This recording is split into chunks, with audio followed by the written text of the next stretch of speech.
प्यारी सत्संग जी, प्यार से बोलिए धन्यकार जी। सतगुरु माता सुदीक्षा सविंदर हरदेव जी महाराज की जय। निरंकारी राजमाता गुरुवचन अवतार की जय। प्यार से बोलिए धन्यकार जी। सत्संग जी, सतगुरु माता जी, राजपिता जी, जहाँ जहाँ भी संत महात्मा रहते हैं सभी के चरणों में शीश रखकर धन्यकार जी परवान करना जी। जिन जिन संत महात्माओं ने धन्यकार दी, दासी और दासी के परिवार की तरफ से भी और आप सबकी तरफ से सतगुरु माता जी धन्यकार जी परवान करना। हम सबकी दातार कोई गलती होगी हो क्षमा करना, आगे से सुमत देना। तो आशा है सब खुश होंगे, तंदुरुस्त होंगे। और आजकल राजपिता जी, सत्संगत जी जैसे जगह जगह जा रहे हैं और सब आनंद ले रहे होंगे। दातार कृपा करे ये आनंद बना रहे और ये भक्ति बनी रहे, सभी को हर प्रकार से आनंद की अवस्था मिले। यही प्रार्थना, यही याचना सबके लिए, अपने लिए भी। क्योंकि बाबा जी कहते थे कि जब अरदास करते हो तो अपने को भी शामिल कर लिया करो। तो सत्संग जी, वो लाइनें याद आ रही हैं। परसों की बात है, दासी को बस एक ही लाइन याद आ रही थी कि वो पता नहीं कौन सी लाइनें हैं जिसमें आता है कि पहले दृढ़ होना है फिर होना नु समझाना है। वो लाइनें याद नहीं आ रही थी। अगले दिन ही सत्संग जी कहीं से आया इनविटेशन की आपने संगत आना है। दासी वहाँ गई, वहाँ वो गीत बुला तो उसमें ये लाइनें थी। तो वो गीत ये था, आप जी के चरणों में दासी रखती है। जब कोई भी बात सत्संग जी, आप सब ग्रंथों चलते फिरते, आप सबके साथ भी ऐसे होता है, रहमतें सतगुरु की मिलती हैं। जब हम कुछ सोचते हैं सच्चे भाषा वो प्रकट कर देता है, चाहे किसी भी गट में बैठ के। तो वो लाइनें ये खास थी। तू सुखां दा भंडारा, तू रहमतां दा द्वारा, तू सुखां दा भंडारा, तू रहमतां दा द्वारा। अंत तेरी रहमतां दा पैना ही नहीं, बई अंत तेरी रहमतां दा पैना ही नहीं। तू सुखां दा भंडारा, तू रहमतां दा द्वारा। फिर सत्संग जी, जिस वजह से लाइनें याद आ रही थी वो लाइनें ये, जिसकी वजह से दासी 2 दिन सोचते रही कि कौन सी लाइनें हैं। गुरमत दे विच जीवन बीते, मन हर दे वसाना है। पहले आपे दृढ़ होना है, फिर होरा नु समझाना है। सत्संग जी कहते पहले हमारा विश्वास पक्का हो, हमें जब दृढ़ हो जाए फिर हम किसी को जब बात करते हैं तो सत्संग जी उसमें कॉन्फिडेंस होता है। नहीं तो कच्ची पक्की बात की जाती है, शायद लग जाता है, शंका है मन में, तो वो भी नहीं। सत्संग जी तो दृढ़ विश्वास सच्चे बादशाह ने जैसे दिया, दासी अपनी प्रैक्टिकल लाइफ आप जी के चरणों में रखती है। जिस तरह से हमेशा दासी यही कहती है कि सच्चे बादशाह आप ही हो जो एक सहारा हो। रोज मैं दुख सुख अपना माता जी तुम्हें सुनाऊं, अपने जीवन की सारी बातें बताऊं। मुझे तुमसे लाज ना आए, ओ मुझे तुमसे लाज ना आए, तू ही पतवार है। माता जी तेरे भरोसे मेरा परिवार है।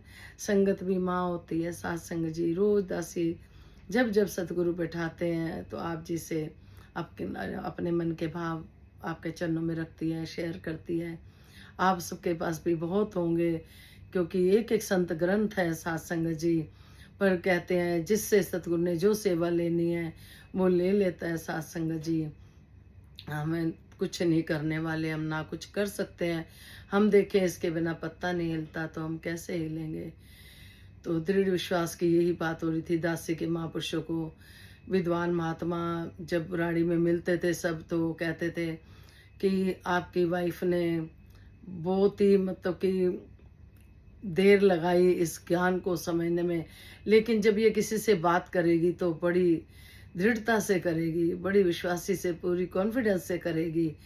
तो सत्संग जी 6 महीने दासी को लग गए थे। दासी ने पहले भी ये शेयर करा हुआ है कि दासी कहती थी 24 घंटे की जोत जलाना सत्य है या ये, तो यही अंदर से आवाज़ आई कि निरंकार सत्संग जी ज्योत और सिमरन घी है, सिमरन रूपी घी। जिस तरह से दुर्गा स्तुति में आती है, निरंकार है ज्योति तुम्हारी, त्यों लोक फैली उजवारी, कि सब तरफ ये ज्योत फैली हुई है सत्संग जी पर, इसका दीदार सतगुरु कराता है। तो भाव मन में यही आ रहे थे सत्संग जी, संसार में बहुत श्रद्धालु हैं, बड़ी भक्ति हो रही है, पूजा पाठ हो रही है। अब एक और कोई सत्संग जी वीडियो देखने में आई कि छोटी उम्र की बिटिया सत्संग जी इतना तप त्याग कर रही है सत्संग जी, तो देख के यही मन में आया सच्चे बादशाह, जो ऐसा जो भी सच्चे बादशाह सब पे कृपा करो जैसे हमारे पे करी। कहते हैं सत्संग जी कि परमात्मा ना जन्मता है ना मरता है, परमात्मा तो अपने में आप में ही है। जिस तरह से सत्संग जी एक कुम्हार मूर्ति बनाता है, उसको हम सत्संग जी कितना पूछते हैं। फिर सत्संग जी जिस कुम्हार ने हम इंसानों को बनाया यानी परमात्मा ने, हम उनका धिक्कार भी कई बार कर देते हैं सत्संग जी। फिर संत सतगुरु समझाते हैं कि जो नाशवान है सत्संग जी, जो टूटता है फूटता है सत्संग जी, जिसका कोई आकार नहीं, वो परमात्मा है जिसका कोई आकार है।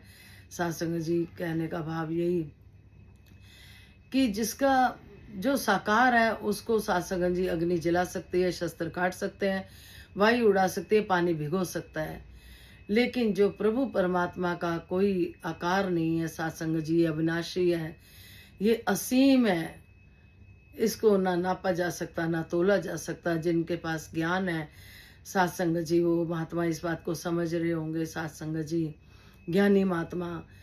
तो सत्संग जी रूप रंग है ना कोई रेखा, ना इसका मुंह माथा है सत्संग जी, ना हाथ है ना पैर है ना कान है, बिन कानों के बिन हाथों के सत्संग जी जो भी कार्य होते हैं सत्संग जी, किसी के घट में बैठ के ये निरंकार प्रभु जो हमें दिखाया, उठते बैठते जिसके दर्शन करते हैं, इसमें खाता हूँ पीता हूँ बैठता हूँ उठता हूँ सब इसी में करते हैं। तो सत्संग जी साकार का तो जो ये नाशवान है सत्संग जी, तो उसको कोई काट नहीं सकता, जला नहीं सकता, कुछ नहीं कर सकता।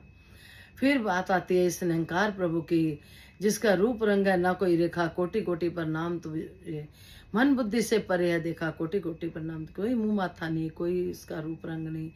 सत्संग जी जिस तरह से गीता में कहा गया है, अग्नि जला नहीं सकती, शस्त्र काट नहीं सकते, वायु उड़ा नहीं सकती, पानी भिगो नहीं सकता, प्रभु परमात्मा का कोई कुछ नहीं बिगाड़ सकता। जिसमें सत्संग जी आत्मा को गीता में परमात्मा बताया गया, परमात्मा का अंश आत्मा है।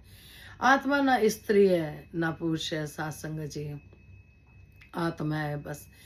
ये सत्संग जी कहते हैं कि हमारे अंदर भी है बाहर भी है।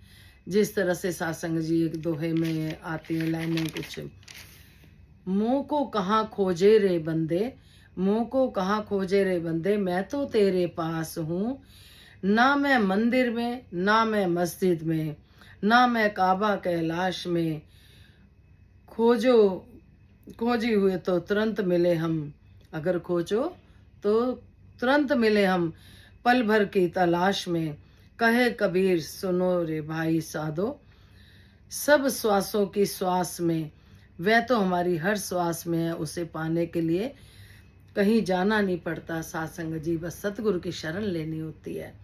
फिर सत्संग जी तभी कहते हैं, हर श्वास में हो सिमरन तेरा, यूं बीत जाए जीवन मेरा। ये तो हमारे श्वासों में है। जिस तरह से कहते हैं, श्वासां दी माला नाल सिमरा मैं तेरा नाम। हम कबीर जी को देखे बुनाई करते थे, एक एक बुनाई में करते समय सत्संग जी वो इसी प्रभु को याद करते थे। सत्संग जी हर श्वास में सिमरन, खाली बोलने में नहीं। सत्संग जी कहते हैं जैसे तोते ने रट्टा लगा लिया, शिकारी आएगा जाल बिछाएगा, हम फंसेंगे नहीं। तो बाबा जी कहते थे उस तरह से हमें सिमरन नहीं करना, दिल की गहराइयों से करना है, अंदर बाहर एक होके करना है। फिर जहाँ संगत गए थे, किसी बहन ने दासी से पूछा क्या आप भी सिमरन बहुत करते हो? तो दासी क्या बोलती, दासी ने यही कहा कि बाबा हरदेव सिंह जी अक्सर कहते थे कि अगर तुम्हें इसका भय है, इसको अंग संग महसूस करते हो, इसमें उठते बैठते इसको ध्यान में रखते हो, तो हमारा सिमरन अपने आप हो रहा है। तो सासंग जी, हमें अपना बिल्कुल अंदर बाहर शुद्ध रखना है, निरंकार का वास अपने अंदर हमें चाहिए। तो कहते हैं ब्रह्म ज्ञानी आप निरंकार, फिर उसमें फर्क नहीं रहता सासंग जी। फिर हम देखे सासंग जी, छोटी छोटी बातों पे कई बार बहुत झूठ बोल जाते हैं सासंग जी। जीत सत्य की होती है। फिर वहां पे चर्चा हुई थोड़ी देर, तो दासी ने जब थोड़ी आप इतनी प्रैक्टिकल लाइफ शेयर करी, तो दासी ने कहा कोई कुछ भी बोल रहा हो, गलत भी बोल रहा हो, कुछ बोला, अपने मन ही मन सिमरन करने का अपने आप कृपा करता है, और वाक्य में सासंग जी करता है। तो वो महापुरुष कहने लग गए बहन जी आप तो वकीलों की छुट्टी करा दोगे। कि दासी ने क्या बोलना है, सच्चे बादशाह कि आप जी जैसे दासी को विश्वास मिला है सबको मिले, कि कहना नहीं पड़ता सत्संग जी, बस मन ही मन सतगुरु से प्रार्थना करनी पड़ती है, और जैसे वो चाहता है वैसे चलना होता है। सबके लिए प्यार रखना होता है, किसी के प्रति निंदा चुगली वैर किसी तरह का भी नहीं रखना होता। ये बार बार सतगुरु समझाते हैं सत्संग जी, ना वैर ना तकरार की, आज जरूरत है प्यार की। तो यही दासी प्रार्थना करेगी कि सच्चे बादशाह झोली भरे रखना, सत्संग सेवा सिमरन से कोई गलती होगी वो क्षमा करना, दातार सभी को अपनी भक्ति इसमें सारे सुख दे, विश्व का कल्याण हो, हर घर में ज्ञान हो।